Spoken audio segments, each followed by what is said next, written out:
तुमचं पूर्ण नाव काय आहे? ओमप्रकाश कसनदास राठोड. दोन्ही पालक काय करतात? त्याची आई वडील आम्ही रोजमजुरी करतो.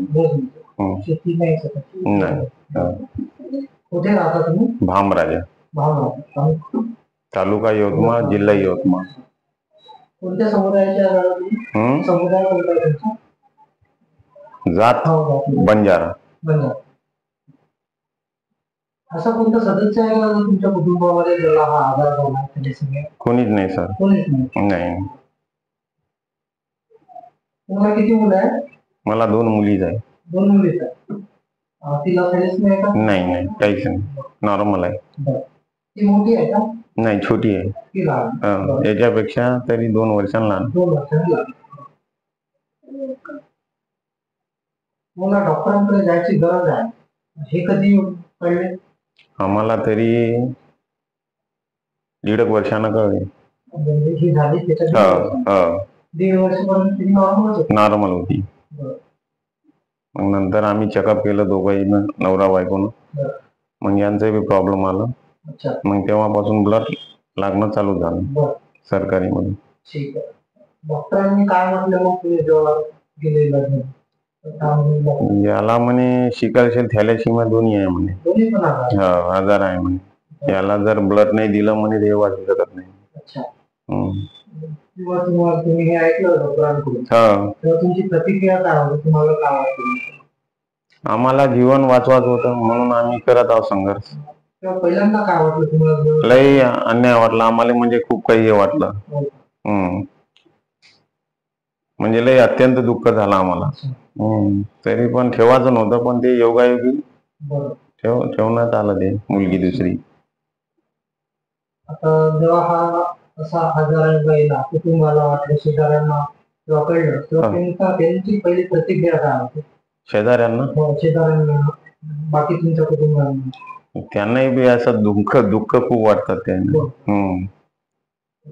असं कोणाला व्हाव नाही बा म्हणते.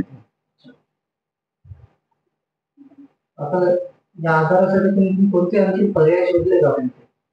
पर्याय तर शोधले नाही, ते आपण आता चालू आहे पर्याय. समजा आता तुमच्यापासूनच आम्हाला काही पर्याय भेटन तर आम्ही करू याच्या समोर. तुम्ही तुमच्या कुटुंबातली उपचार कशी व्यवस्थापन करता? आमच्या कुटुंबात व्यवस्थापन मॅनेज कसं करता तुम्ही? म्हणजे कसं? आता याची आई आहे, तुम्ही आहे, तिला दर महिन्याला आणावं लागतं. मॅनेजमेंट कसं करता? कधी आई आणते, कधी मी आणतो. असे मॅनेजमेंट करतो आम्ही. दर महिन्याला आणावं लागते? दर महिन्याला.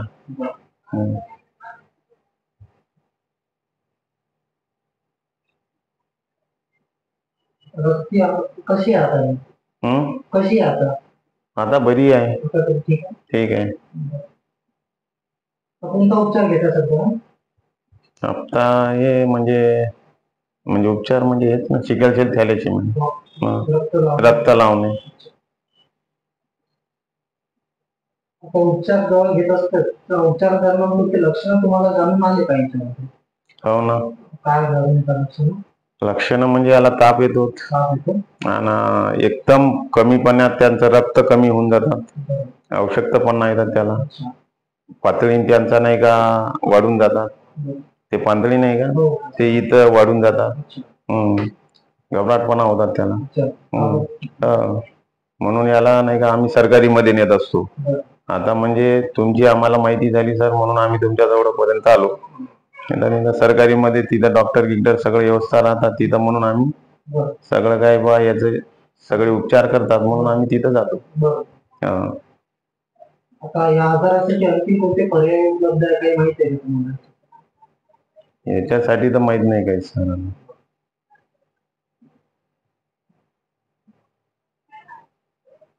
शस्त्रक्रिया झाली का कधीच नाही, काहीच नाही. डॉक्टरनं सांगितलं आहे. कुठल्या सांगितलं? नागपूरचं सांगितलं आहे. कशाबद्दल? हे शस्त्रक्रिया म्हणजे ते पातळींचं.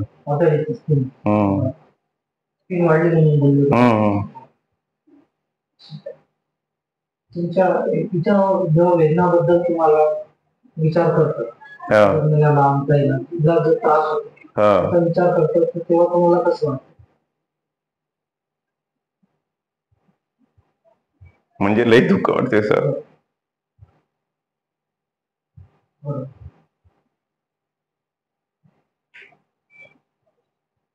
काय त्याच्या आईलाही पण वाटतं, मलाही वाटते ते दुःख. असं व्हावं नाही.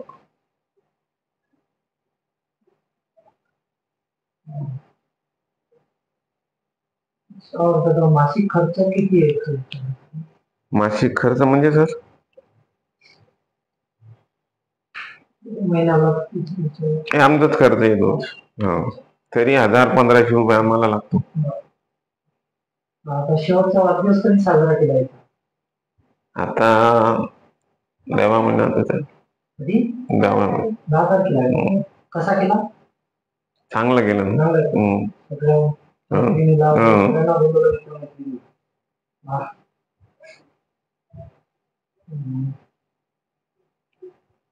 शेवटचा प्रवास कधी केला जातो याच्यासोबत? शेवटचा प्रवास म्हणजे प्रवास कुठे फिरायला वगैरे गेला? आम्ही सर जातच असतो चौघही आम्ही. हो. 2 मुली आम्ही समजा सगळेजण आम्ही सोबतच राहतो. अच्छा. कुठं लग्नामध्ये कुठं कोणाच्या घरी असं तसं नातेवाईक मध्ये आम्ही फिरतच राहतो. हो. 2 मुली राहते, आपली बाईक राहते, अच्छा. समोर बसवतो यायला. प्रवास आम्ही सोबतच राहतो चौघही जण. प्रवास कसा करता तुम्ही? बाईक ना. जर तुम्हाला काय वाटते भविष्य काय राहील जर की राहील भविष्य हे जर राहिले तर आपण याचं भविष्य बदलू का? काय बनवायचं आहे ना? काहीतरी बनवू, डॉक्टर बनवू याला. त्याचे बी ख्वाहिशत आहे डॉक्टर बनवायचे. अच्छा. ते म्हणत आहे का आपलं एवढं करत आहे लोक, आपण बी कोणाचं राहील. खूप छान. त्याचा डॉक्टर बनायचा खूप इच्छा आहे. खूप छान. दादा तुम्हाला हे नुकसान कसं वाटेल जर नाही राहिलं नुकसान कसं वाटेल? खूप काही दुःख वाटेल सर.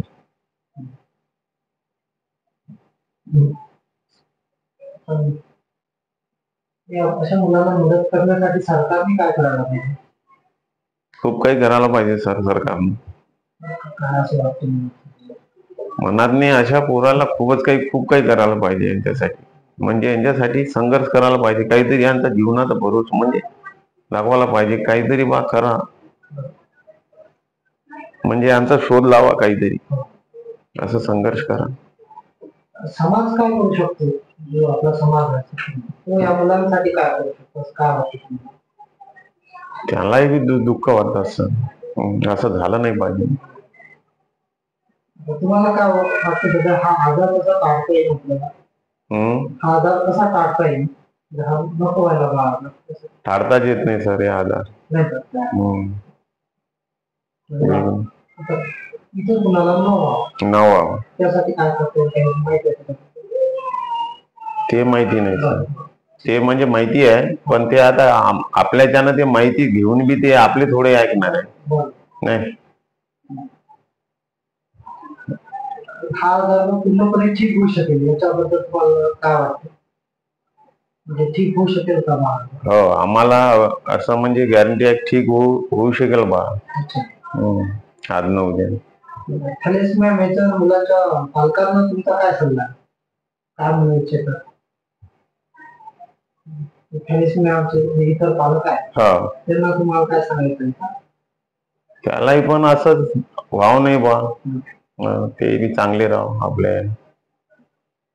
लग्न करणारे जे तरुण मुलं आहे त्यांना तुम्हाला काही सांगा वाटते का? सांगा वाटते सर, पण ते ऐकत नाही ना. आजकालचा जमाना नाही ऐकत. तुम्ही पहिली टेस्ट करा मग लग्न करा, पण अशी करत नाही सर कोणी. असं म्हणजे जमानात म्हणजे तू मग पोरगीच नाही देत सर, असं होते ना. त्या भीतीमुळे आधीच पोरी नाही भेटत आहे. तुम्ही खलिस्मा मुक्त भारत या मोहिमेमध्ये सहभागी व्हाल? वा, होईल ना सर्व. तू कशी आहे का? ठीक आहे. काय झालं तुला काही माहित आहे का? कुठला आजार आहे तुला माहित आहे? नाव माहिती आहे? काय आजाराचं थॅलेसिम सिकलसेल मलनसिल तेच आजार दर महिन्याला ट्रीटमेंट घेते का तू? उपचार घेते का दर महिन्याला? हाव नाही ट्रीटमेंट लिहिस नाही का दर महिन्याला गर्मीना दवाखाना आहे.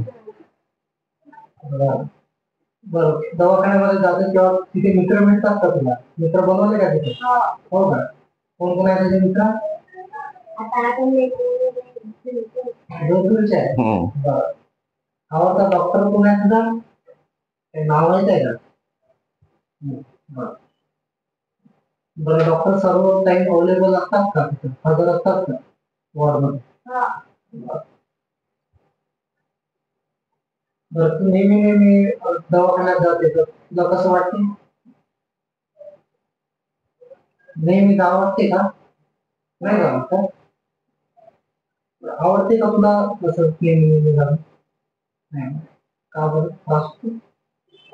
नाही आमच्या पेपर चालू राहायचे गुरु नाही वाटत. बरं पेपर नाही बुडा वाटत त्यामुळे बरं बरं असं नियमितपणे तू दर महिन्याला 15 दिवसाला असं दवाखान्यामध्ये जाते तुला कसं वाटते? सांग ना सांग. तो गमत का काही का दवाखाने में का घर गमत घरीच राहा वाटते. आवडत नाही तुला? काय खायला आवडते तुला? कनी तू सांग ना तुला काय आवडते खायला? कनी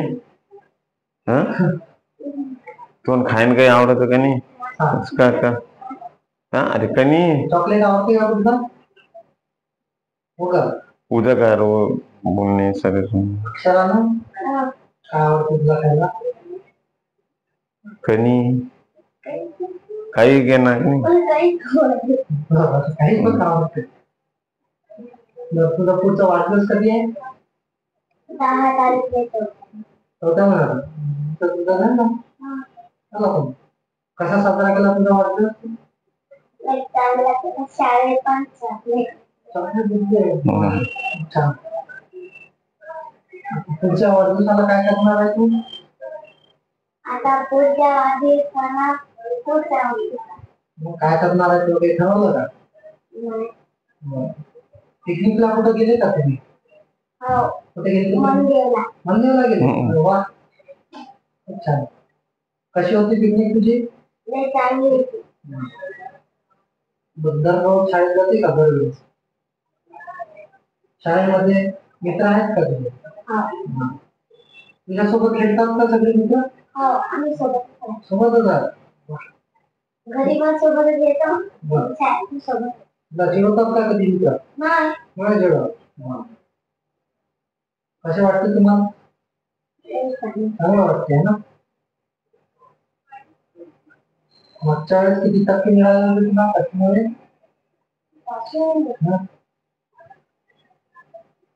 इंग्रजी 50 पैकी 40 मिळाले. एवढं माहिती. टक्का केले अभ्यास करायला आवडते का तुला? आवडते दररोज करते अभ्यास. बरं तू ट्रीटमेंटच्या वेळेस जर तुला लेट झालं कधी यायला दवाखान्यामध्ये उशीर झाला तुला कसं वाटतं मग? मला घरी थवा लागते डोकं दुखते का खूप? आणखीन काय त्रास वाटतो? पाय दुखतात. तर तुला तुझे शिक्षक पाठिंबा देतात का? टीचर जेव्हा तू परवानगी काढून दवाखान्यात येते तेव्हा शाळेच्या तुझ्या मित्रांना तू काय म्हणू इच्छिते? काही सांगायचं आहे का तुला शाळेच्या मित्रांना?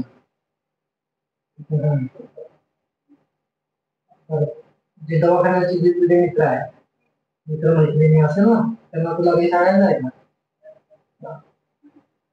डॉक्टरांना काही बोलायचं ना? तुझ्या बिमारीबद्दल तुझ्या काही सांगायचं?